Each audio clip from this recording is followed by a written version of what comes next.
یہاں اس سے بدلہ نہیں لیتے، اس کے دوست کی محفل میں جا کے بدلہ لیتے ہیں، محمد انصاف کا پورا پورا ہے،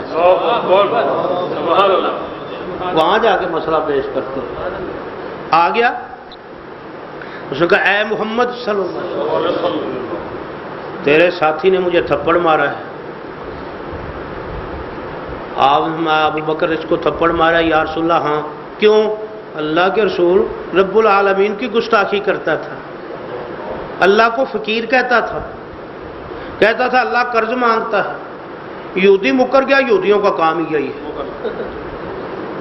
مکر گیا۔ نبی صلی اللہ علیہ وسلم ابو بکر یا تو حسب قاعدہ دو گواہ پیش کرو یا پھر تھپڑ کھانے کے لیے تیار ہو جاؤ۔ ابو بکر صدیق پریشان ہے، اللہ نے آسمان سے جبریل کو بھیج دیا، فرمایا اے محمد تو زمین سے گواہ طلب کرتا، میں رب العالمین آسمانوں سے صدیق کی گواہی دیتا ہوں، لقد سمع اللہ قول الذین قالوا ان اللہ فقیر ونحن اغنیاء۔ اس صدیق کی گواہی کس نے دی؟ اللہ نے۔ کس نے؟ جل شانہ۔ آؤ ایک اور صدیقہ ہے جسے قرآن صدیقہ کہتا ہے، وَأُمُّهُ صدیقہ، عیسیٰ کی ماں صدیقہ تھی۔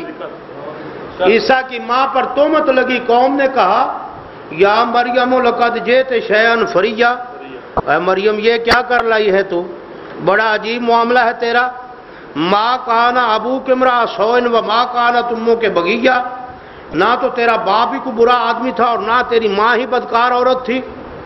فاشارت الیہ قالوا کیف نکلم من کان فی المہد صبیا، اس نے اشارہ کر دیا ایسے پوچھ لو جس کے بارے میں جھگڑا کرتے ہو۔ کہنے لگے ہم اس دودھ پینے والے شیرخوار بچے سے اس کے پنگوڑے میں کیسے بات کریں؟ قال انی عبداللہ آتانی الکتاب وجعلنی نبیا، اس عورت پر تہمت لگی، اللہ نے وکیل صفائی کس کو بنایا؟ ایک بچے کو۔ آؤ عفیفہ کائنات سیدہ عائشہ صدیقہ پر تہمت لگی، اللہ وکیل صفائی خود بن گیا۔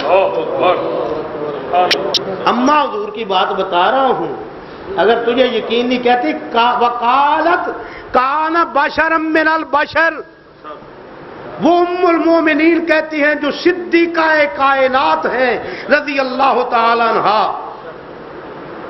جو عفیفہ ہیں، جو طیبہ ہیں، جو طاہرہ ہیں رضی اللہ تعالی عنہا، اور جس جیسی عظمت میرے محمد کی صلی اللہ علیہ وسلم بیویوں میں سے کسی کو نہیں ملی۔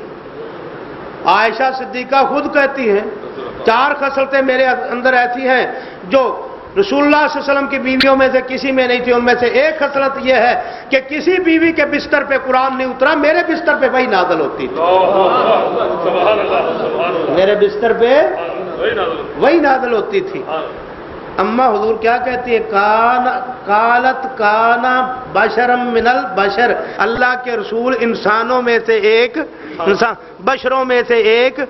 مولوی صاحب تیری مرضی، اگر اماں مانتا ہے، ام المومنین مانتا ہے، اماں عائشہ کو اپنی ماں سمجھتا ہے تو ماں کی بات مان لے، نہیں سمجھتا تو تیری مرضی، پھر مجھے کیا اعتراض ہے؟ اس سے آگے چلتے ہیں، رسول اللہ صلی اللہ علیہ وسلم کی بات بھی کہے جاتے ہیں اور صحابہ کی بات بھی کہے جاتے ہیں۔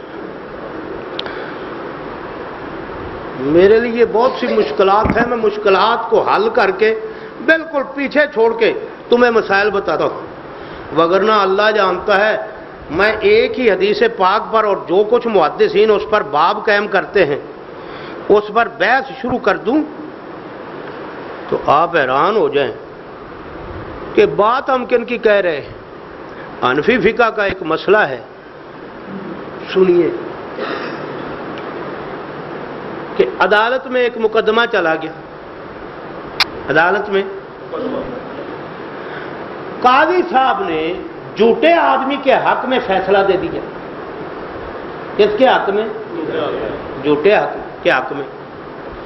تو قاضی صاحب کے فیصلے سے جھوٹے کے لیے وہ شے حلال ہو گئی جو اس کی نہیں تھی، جو اس کی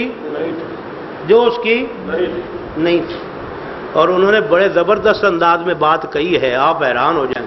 وہ کہتے ہیں ایک آدمی کسی کی بیوی کو کھسکا کے لے جائے اور 2 جھوٹے گواہ بھی عدالت میں پیش کر دے اور جج صاحب کہہ دیں بیوی اسی کی ہے، ان گواہوں کی گواہی کی بنیاد پر وہ بیوی بغیر نکاح کی اس کے لیے حلال ہو گئی۔ ہدایہ میں لکھا ہے بھائی صاحب۔ امام بخاری رحمہ اللہ نے یہاں پہ ایک باب قائم کیا ہے کہ قاضی کے فیصلہ ظاہراً نافذ ہوتا ہے، باطناً نافذ نہیں ہوتا۔ فیصلے کے 2 پہلو ہیں، ظاہر نافذ ہے، باطناً نافذ نہیں ہے۔ اور یہ حدیث جو صحیح بخاری میں پچھلی مرتبہ کہا تھا 5 مقامات پر لائے ہیں، اس حدیث میں امام بخاری رحمۃ اللہ علیہ صحیح بخاری کی کتاب الاحکام میں باب قائم کیا ہے، باب من قضی لہ بحق اخیہ فلا یاخذہ فإن قضاء الحاکم لا یحل حراما ولا یحرم حلالا۔ امام بخاری کہتے ہیں کہ جس شخص کے حق میں قاضی صاحب فیصلہ کر دیں کہ یہ چیز اس کے لیے حلال ہے، اگر وہ چیز اس کے لیے ناجائز ہے تو اس کو نہ لے، اس لیے کہ قاضی کا فیصلہ نہ تو حرام کو حلال کرتا ہے اور نہ حلال کو حرام کرتا ہے۔ بات سمجھ میں آئی ہے؟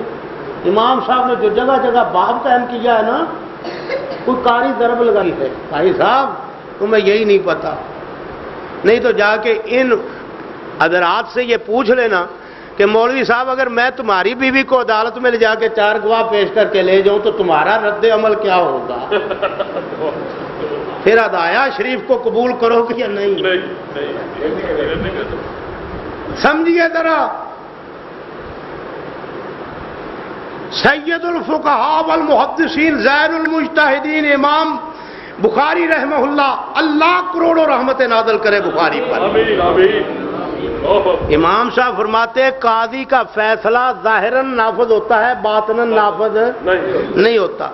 اور اس میں حدیث لائے ہیں اور یہاں پہ حدیث کا نمبر ہے 7181، 7100۔ نبی صلی اللہ علیہ وسلم نے فرمایا انما انا بشر، میں ایک انسان ہوں، میں ایک اور وَإِنَّهُ يَأْتِينِ الْخَصْمُ، میرے پاس جھگڑا کرنے والے آ جاتے ہیں، فَلَعَلَّ بَعْضَكُمْ أَن يَكُونَ أَبْلَغَ مِن بَعْضٍ، ہوتا یہ ہے کہ بعض اوقات جھوٹا آدمی سچے سے زیادہ چرب زبان ہوتا ہے اور اپنی چرب زبانی کی بنیاد پر وہ مجھے یہ باور کرواتا ہے کہ میں اس کو سچا سمجھ لیتا ہوں، فَأَحْسِبُ، میں سمجھتا ہوں انہو صادق، وہ سچا ہے، فَأَقْضِي لَهُ بِذَلِكَ، تو میں اس کے حق میں فیصلہ دے دیتا ہوں سچا جانتے ہوئے۔